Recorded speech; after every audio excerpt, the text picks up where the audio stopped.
ujya ukumva umudamu arakubwiye ngo arwaye ibibyimba mu nda, cyangwa se mo kimwe haba n'igihe umuntu aba anabifite ibyo bibyimba mu nda atarisuzumisha ariko bihari. Niyo mpamvu rero nshuti mukundwa wowe nkurikiye, mudamu wese uba ugomba guhora ukora isuzuma, by'umwihariko mu gihe umaze kubona yuko ufite bimwe muri bino bimenyetso ngiye kuvuga hano. Ese ibibyimba byo mu nda ni ibibyimba bimeze gute? Twigeze twabivugaho ariko ndashaka kongera kubigarukaho gatoya, kubera yuko hari abadamu rwose bajya kwibona bakabona barwaye ibibyimba mu nda, kandi ntabwo bigombera imyaka iyo ari yo yose wabasha kubirwara. Rero ni inyama zipfundika muri nyababyeyi zigakora akantu k'akabure, akabiye kashobora kuba kangana nk'ishaza, cyangwa se iyo bikomeye karakura kakangana n'umupira wa balo.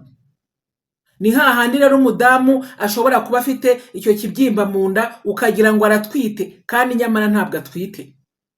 Rero nshuti mukundwa wowe nkurikiye, ni ngombwa yuko ubiha agaciro. Ibimenyetso byakubwira yuko ushobora kuba urwaye ibyo bibyimba byo muri nyababyeyi: ikintu cya mbere, uribwa mu nda yo hasi, ukaribwa rwose ugataka, kandi ukaribwa atari no mu gihe cy'ukwezi nibura. Ikindi kintu cya kabiri, ubasha kuva nanone atari mu gihe cy'ukwezi, ukava rwose ibintu byinshi cyane. Ni bino bimenyetso ubibona rwose wajya kwa muganga, kubera yuko biba atari byiza. Ndetse ushobora no kugira ikibazo cyo kubura amaraso, kubera yuko utakaza amaraso ubasha no kubura amaraso, kandi nyine ubuze amaraso bishobora no kukuviramo gupfa. Noneho n'ikindi, umuntu afite ibibyimba mu nda ubasha kugira gute? Ubasha kutabyara cyangwa se kudatwita ngo bikunde.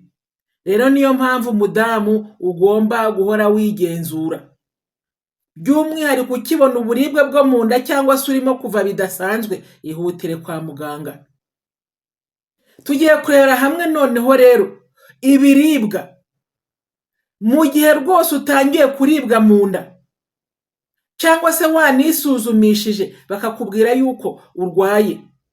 Mu gihe ugifata n'iyo miti, hari ibindi biribwa ugomba kwitaho,